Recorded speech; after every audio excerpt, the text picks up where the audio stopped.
Hi everyone, तो कैसे हो आप सब। हमारा होमी का बैच फाइनली स्टार्ट हो चुका है। आज मैं डिस्कस करने वाला हूं कि होमी बैच जो कि हमारे क्लास 11th को टारगेट करता है, उसमें फिजिक्स में हम क्या टॉपिक वाइज जाने वाले हैं, कौन से इंपॉर्टेंट चैप्टर्स हैं, किसमें हमें ज़्यादा टाइम लगेगा। ठीक है, तो स्टार्ट हम करने वाले हैं। आपको क्यूरियोसिटी फील होनी चाहिए कि फिजिक्स है क्या और क्यों फिजिक्स एक ब्यूटीफुल सब्जेक्ट है जिसको हम नेचर में अपने आसपास ऑब्जर्व कर सकते हैं।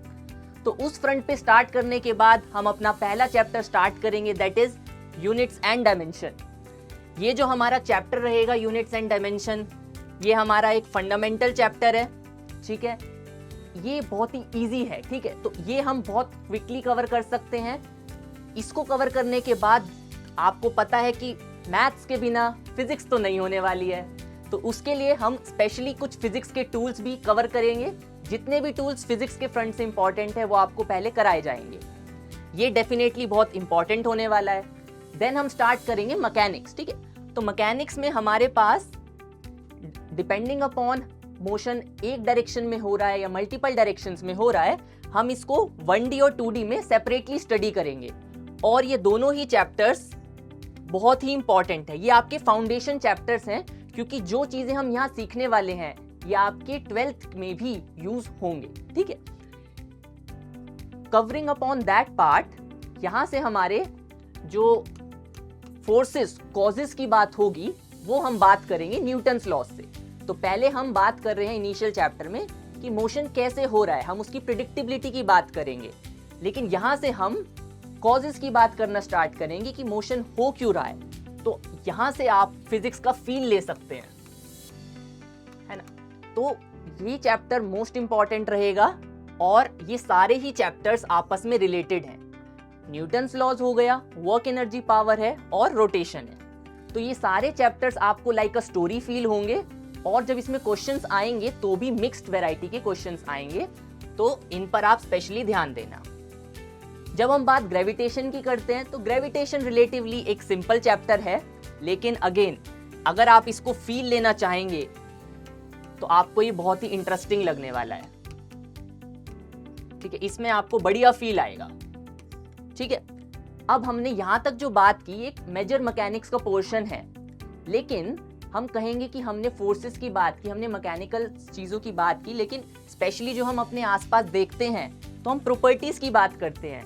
कि हम बात करते हैं कि अगर वुड है तो वुड की वो प्रॉपर्टीज क्यों है ना। एक रबड़ है जिसको मैं स्ट्रेच कर सकता हूं तो उसके पास वो प्रॉपर्टीज क्या है, मतलब मैं उसको कैसे समझ सकता हूं। तो ये सारी बातें हम करेंगे मैकेनिकल प्रॉपर्टीज ऑफ सॉलिड्स में। डेफिनेटली उसके बाद हम फ्लूइड की बात करेंगे। ठीक है, तो ये हमारे एक स्टोरी की तरह सारे चैप्टर्स फ्लो होने वाले हैं।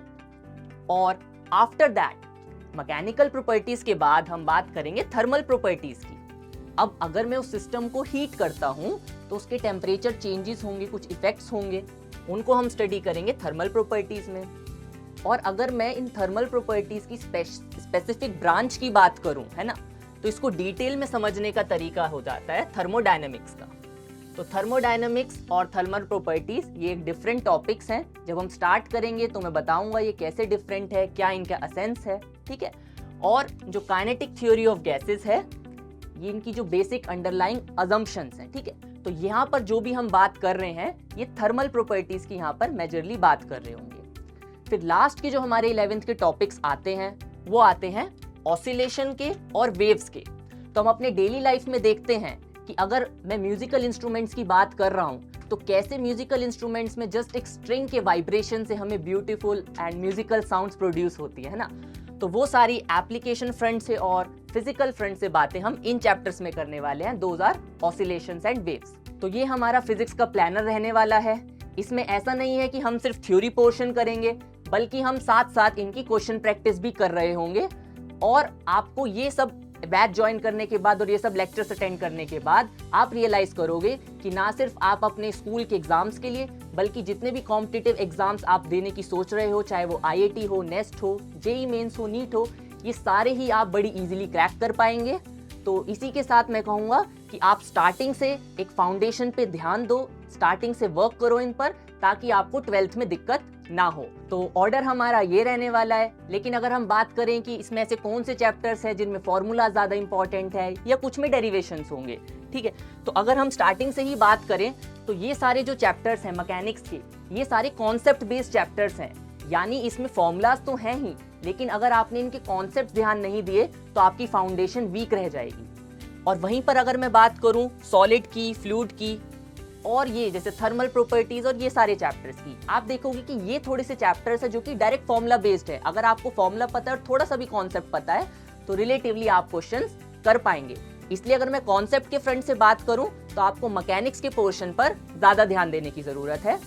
और इसी के साथ आपको पता है कि हमारा होमी का बैच ऑलरेडी स्टार्ट हो चुका है, तो अगर आपको ये सब इंटरेस्टिंग चीजें जाननी है तो प्लीज हमारा बैच ज्वाइन कीजिए। तो इसी के साथ मैं काफी एक्साइटेड हूँ, आप भी एक्साइटेड होंगे, तो मिलते हैं हम क्लास में।